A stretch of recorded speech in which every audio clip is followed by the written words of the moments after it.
what I want. Never gonna settle less than what I want. $100 bills, that's what I want. That's what I want, yes, that's what I want. House in Capri and one in Milan. Take you by the hair, girl, do what I want.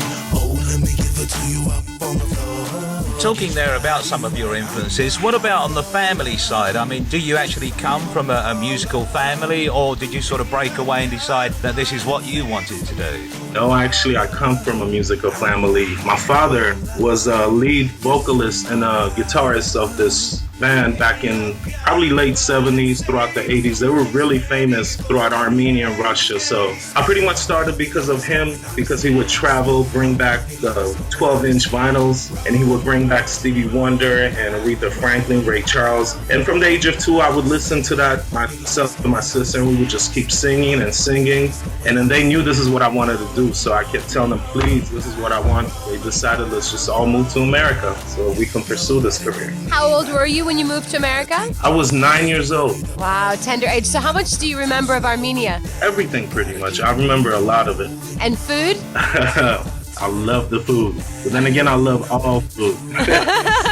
What's next for Armen? What's going to happen for you in the next year? What's your vision in 5 years? And what about 10 years from now? Definitely the first thing I would say is continue making music. I'm already working on my next album, which I'm hoping for release maybe around January. I need some new material for Fame Game, so I'm hoping, I finally get that right deal that I've been looking for.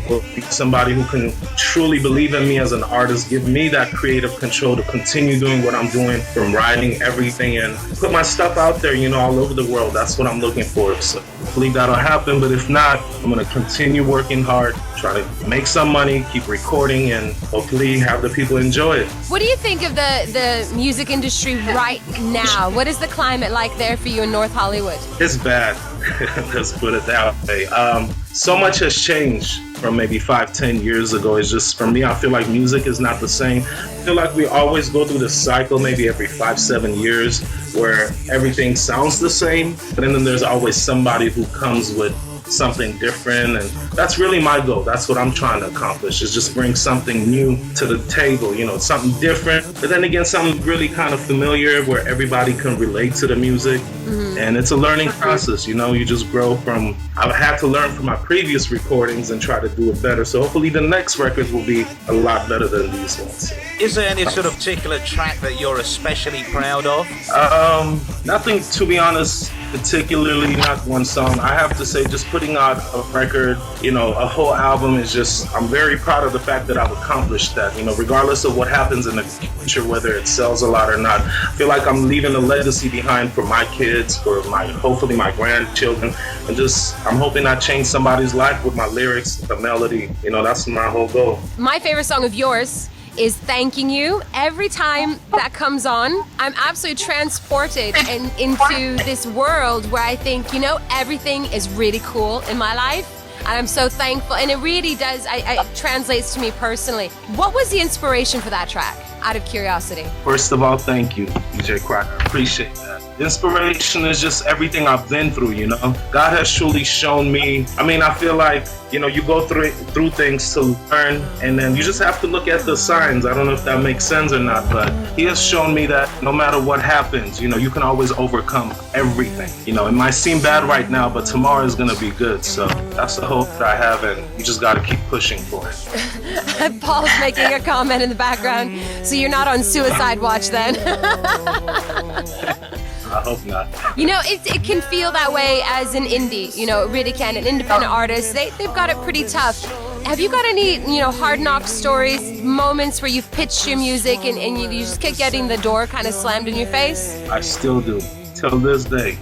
Some labels, some executives are kind of afraid of taking a chance with my music because, sometimes they feel like maybe it's too foreign or a little bit too different. So I always get that reaction. And then there's somebody, who always truly believes in you, and that's what I, cherish the most. And they always go all out, try to support you, and I'm hoping that's going to continue in the future. I think it will, Armen. I think your time is coming. I think the climate is absolutely perfect for the message that you bring forward, because it's a real message of hope, and it's a universal message that translates through all of the different cultures. And if you ever had a worry or had a day where you think, what am I doing this for? You just have to turn on one of the Fame Games programs, because probably we're name dropping you a couple of times on each and every show. Well, when I found Fame Games, I felt like this was just, I found like a pot of gold.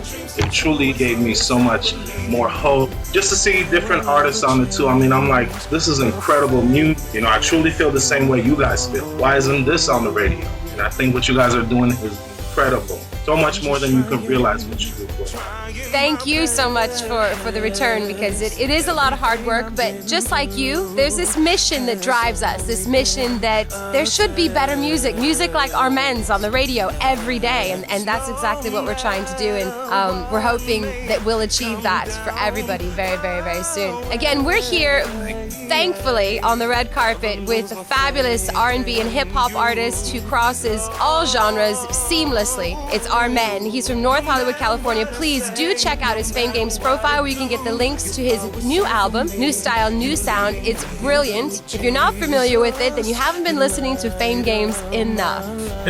Indeed. I really appreciate that, and I want to thank you all once again for everything, for taking the time out to listen to our music every day. I don't know how you guys do it every day, but you do it. And I want to send a special shout out to Ashton, and I want to say something. I want to say I want Ashton on the show, because I heard the show today. So instead of email, I want to get that out first before we hang up.